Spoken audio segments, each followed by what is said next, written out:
Dentro de la historia de Disney, uno de los periodos más extraños de abordar es la década del 2010. Tras unos 2000 colmados de experimentos fallidos y desastres en taquilla, el estudio no tenía muchas ganas de salirse de la zona de confort. Pero claro, en un mundo que había visto el alza de Pixar y DreamWorks, no podían simplemente volver a la programación habitual de los 90. Es por ello que quisieron quedarse con el término medio, con películas que conservaban un estilo clásico, pero trayendo cosas de aquí y allá para refrescar la fórmula, como incorporar conceptos nacidos en Pixar, hacer más comedia autorreferencial o que los personajes femeninos tuvieran más cosas que hacer. De estas ideas base salió un repertorio bastante variado, aunque un poquito inconsistente. Sacaron grandes éxitos que revolucionaron la cultura popular, así como películas muy buenas que supieron actualizar el formato Disney aportando elementos propios de calidad. También sacaron Ralph Rompe Internet. Pero si me preguntáis a mí, si tuviera que escoger una película entre todas las que salieron estos años, definitivamente me quedaría con esta joyita llamada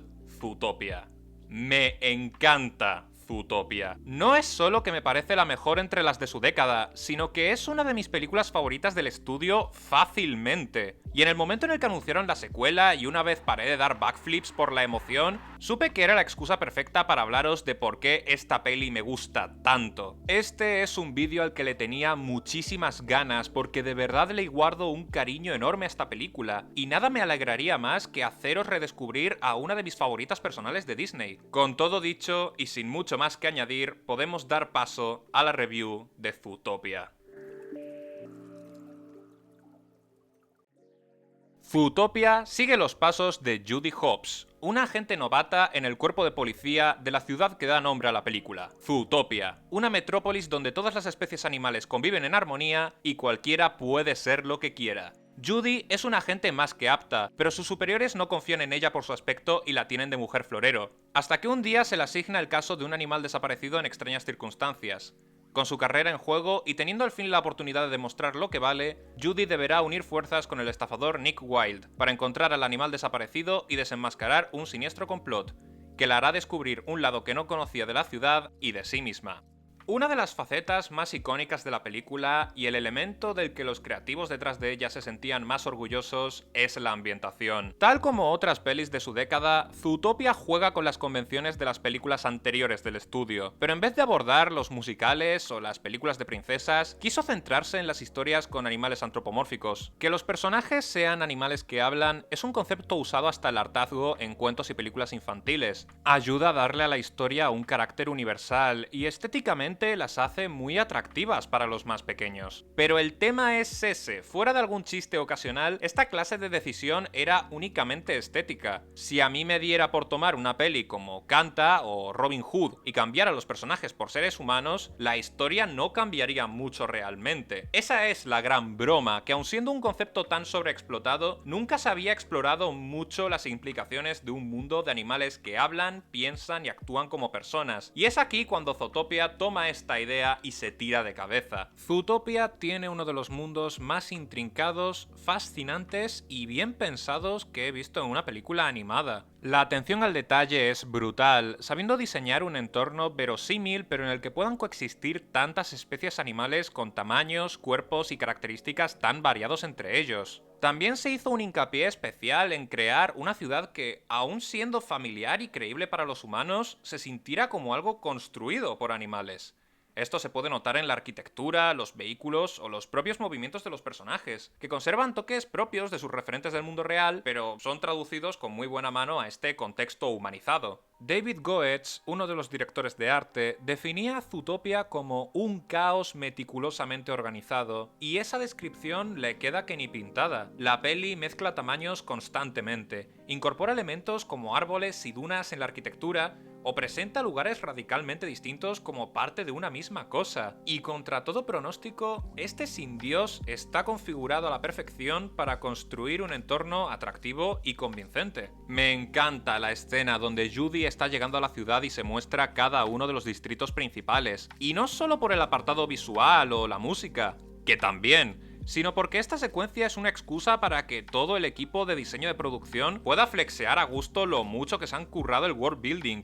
Y personalmente, pueden permitírselo. Ya que estamos con el tema, el sistema de distritos es una de las mejores ideas de la peli. Primero, contribuye a crear un mundo creíble, pues no todos los animales tienen los mismos hábitats, y cada uno requiere condiciones distintas de temperatura, humedad, etc. Por lo que la idea de distintos barrios acomodados a las necesidades de las especies que los habitan, con climas creados artificialmente y separados entre sí por muros, suena bastante bien. Y segundo, ayuda a que la historia se sienta variada, permitiendo diferenciar los entornos y dándole a cada uno su propia personalidad. Y debo decir, en este sentido me gusta mucho cómo la película usa la fotografía para distinguir cada localización por la que pasan Nick y Judy, pues cada barrio de la ciudad cuenta con una identidad visual propia. El distrito Tundra es un lugar frío, y para transmitir eso los movimientos se reducen al mínimo. Los planos fijos abundan y si hay que desplazar la cámara se hace lo justo y necesario. Selva tropical es de los más grandes y por eso tenemos muchos planos generales que permitan apreciar su puro tamaño. Al centro de Zootopia, por otro lado, le gusta usar los movimientos constantes y colarse por lugares inesperados, sumergiéndose entre la multitud y transmitiendo el caos de una gran ciudad donde muchas cosas ocurren al mismo tiempo.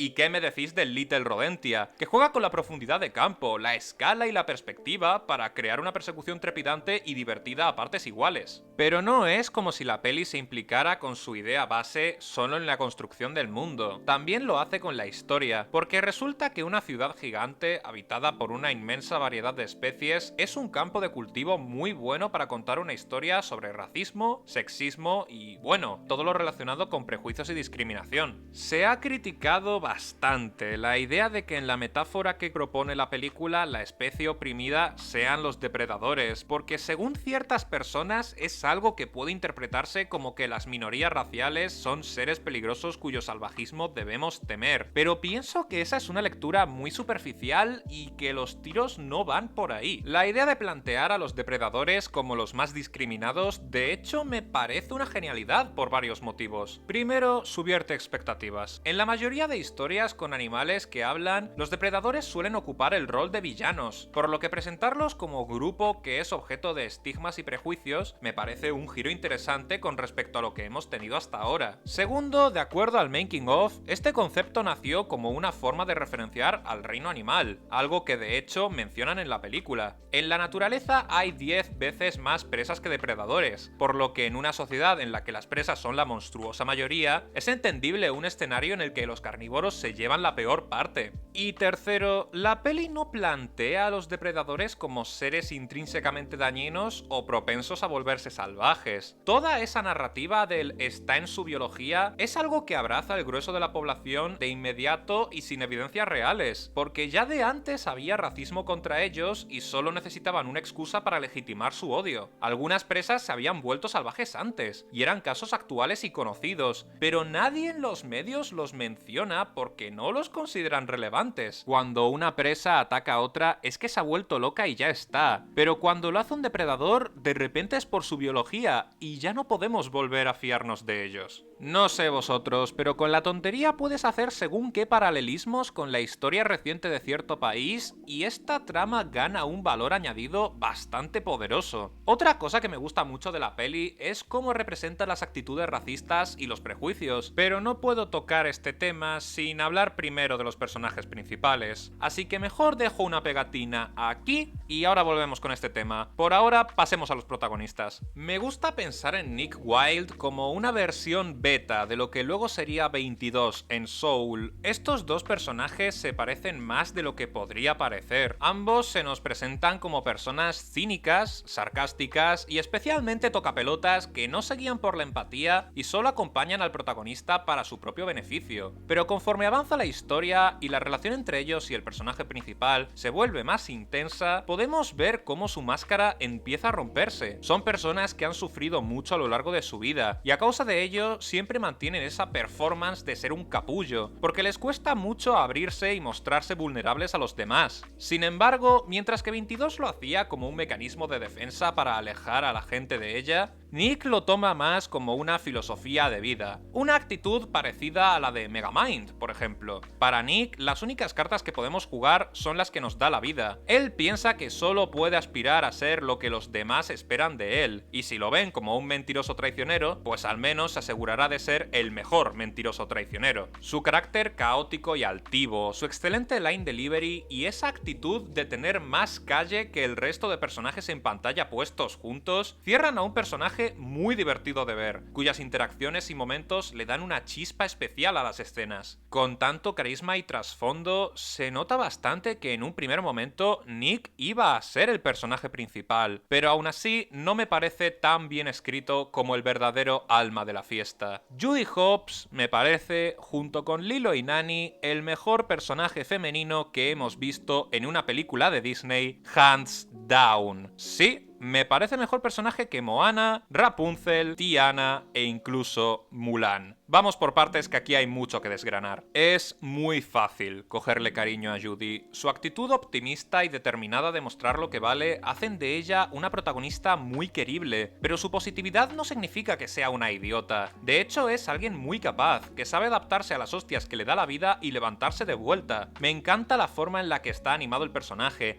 y cómo a través de los movimientos de sus orejas se intuyen sus emociones sin necesidad de que diga nada. Le da mucha expresividad y encanto a su diseño. Y tal como con Nick, el line delivery de este personaje es genial. Pero cuando realmente me gusta Judy es conforme la historia avanza, porque durante los primeros compases nos la presentan como este personaje inspirador, esta protagonista admirable que vive una historia de superación y perseguir tus sueños, un icono feminista que no se rinde nunca y se enfrenta a un entorno discriminatorio e injusto. Y entonces es cuando descubrimos que, sorpresa, sorpresa, lo mismo Judy es un poco bastante racista. ¿Os acordáis de la pegatina? Ahora podemos quitarla, porque a través de Judy se maneja una faceta de los prejuicios bastante menos explorada en la ficción, una menos vistosa pero más realista e incómoda para muchos. En el mundo audiovisual, la discriminación se suele plantear como algo muy desdibujado, tan over the top que raya en poco convincente, porque quieren mostrar a este estigma como algo cómodo para cualquier tipo de audiencia. Independientemente de nuestras ideas, podemos llegar a la conclusión conjunta de que darle palizas a los extranjeros está mal, así que podemos observar esta situación desde la distancia y señalarla sin que nos genere contradicciones a nosotros. Judy no funciona así, y eso le da bastante profundidad al personaje. Judy es una buena persona, una idealista que nunca se rinde y hará todo lo que esté en su mano para ayudar a quien lo necesita, pero es que a veces hasta los mejores de nosotros pueden caer en prejuicios, y en muchas ocasiones lo habrán hecho con la mejor de las intenciones. Desde el primer momento se establece que el estigma de Judy con los depredadores, y especialmente con los zorros, es algo que le viene de familia, y ella realmente cree que ha superado eso. Pero luego se fija en Nick y empieza a seguirlo porque para ella un zorro caminando a esas horas por la calle seguro que trama algo. Y cuando habla con él al salir de la heladería tiene una actitud muy condescendiente. Y cuando están discutiendo tras sus declaraciones sobre los depredadores, ella dice que no se refería a Nick porque él no es como los otros de su especie. Porque para Judy, un depredador en el que puedas confiar es la excepción antes que otra cosa. Judy es el yo no soy racista, pero es el ¿cómo voy a ser racista si tengo un amigo negro? Demonios, una de las escenas eliminadas es ella haciendo un chiste ofensivo hacia los caballos. Los guionistas sabían lo que estaban haciendo aquí, pero al mismo tiempo, cuando ella vio que Nick solo quería comprar un helado, se dio cuenta de su error y quiso ayudarle. Cuando vio la que se había liado en la ciudad por su culpa, quiso ayudar a Nick y a los demás depredadores para compensar por su metida de pata. El camino a la deconstrucción es duro. Tenemos que revisar hábitos muy interiorizados y enfrentarnos a facetas de nosotros mismos a las que no nos gusta mirar. Judy no es una heroína por ser un caballero blanco que nunca se equivoque. Ella la fastidia, como cualquiera de nosotros, y más veces de lo que le gustaría. Pero lo que la hace admirable no es ser perfecta, sino saber fijarse en sus defectos, admitirlos y luchar por eliminarlos. Por eso Judy es de mis protagonistas favoritas de la animación. Esa tridimensionalidad no siempre te la encuentras en esta clase de historia. Es un personaje al cual podemos admirar por sus logros y a la vez empatizar con su crecimiento personal. Muchas veces cuando a alguien le dicen que ha tenido una actitud racista, machista o lo que sea y se pone a la defensiva a las primeras de cambio, me gusta pensar en Judy y lo que podemos aprender de su viaje. Nadie dice que seas una mala persona por tener esos comportamientos. Es duro quitárselos cuando nos hemos criado en una sociedad como esta, y el proceso lleva tiempo. Nadie nos está juzgando juzgando, solo tenemos que saber admitir nuestra equivocación y seguir luchando día a día para ser mejores la próxima vez. Y ni siquiera he hablado de cómo su dinámica con Nick es de mis favoritas de cualquier película en general, porque es el tipo de relación que más me gusta ver en una historia. Una en la que ambos personajes tienen algo que aprender del otro. Nick empieza a ser más abierto con sus emociones, desarrollando cierto sentido de justicia y aprendiendo a no ir siempre por libre, mientras que Judy, aun sin renunciar a sus ideales,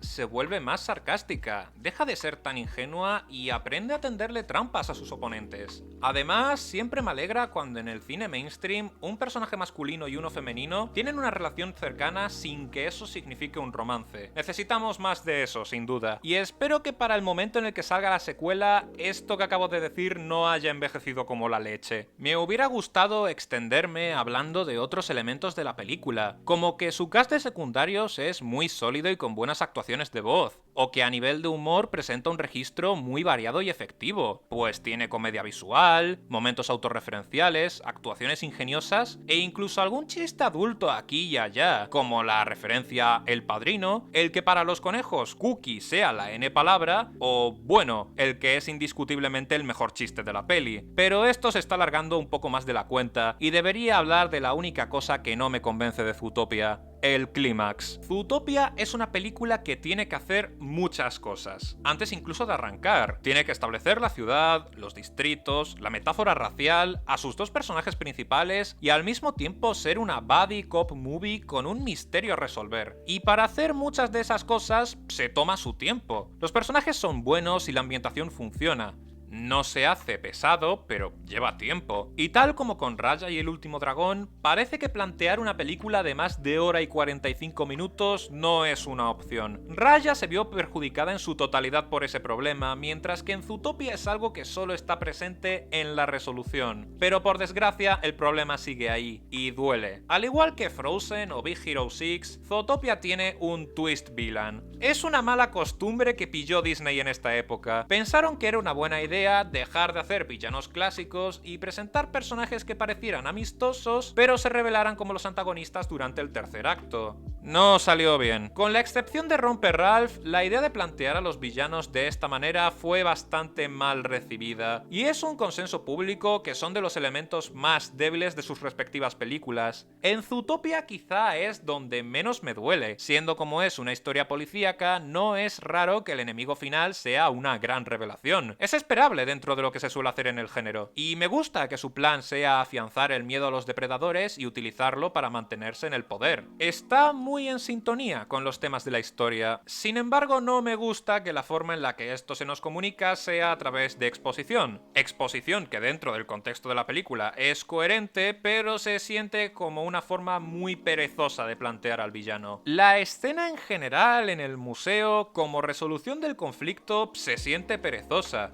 Después del momento "Yo Mr. White" y de una escena de acción tan buena con el tren, se siente como que los guionistas se habían quedado sin más cosas que decir y ya solo querían recoger rápido antes de irse. Es feo. Es una mancha bastante difícil de ignorar y el motivo principal por el que, aun con lo mucho que me gusta esta peli, no puedo ponerla en mi top 5 de Disney con tanta comodidad como me gustaría. Los ingredientes para una buena conclusión están ahí. Dadle a la escena un poco más de tiempo y un par de vueltas y lo teníais hecho, pero no consiguieron darle un remate a la altura a esta historia. Que oye, no será top 5 de Disney, pero ser top 10 tampoco está nada mal. Creo que una de las cosas que más me sorprendieron al hacer este análisis es que he acabado disfrutando Zootopia un poco más. Pienso que es lo bonito de esta profesión, estudiar en profundidad una película y darte cuenta del cariño que le pusieron al hacerla cada uno de los profesionales involucrados. Para mucha gente, Zootopia es la peli de los furros y poco más, pero yo creo que es la que mejor encarna el espíritu de su década, partir de lo que hizo grande a los clásicos y darle una vuelta de tuerca, querer hacer algo nuevo. Tiene algo que decir y sabe hacer que públicos de todas las edades se lo pasen en grande con ella. Los más jóvenes disfrutarán la comedia y la ambientación, y los adultos sabrán apreciar el ingenio que hay tras sus personajes y los temas que se plantean. Y solo espero que, tras ver este vídeo, le deis una segunda oportunidad y la podáis disfrutar tanto como yo lo hago. Muchas gracias por llegar hasta aquí y nos vemos en el siguiente vídeo.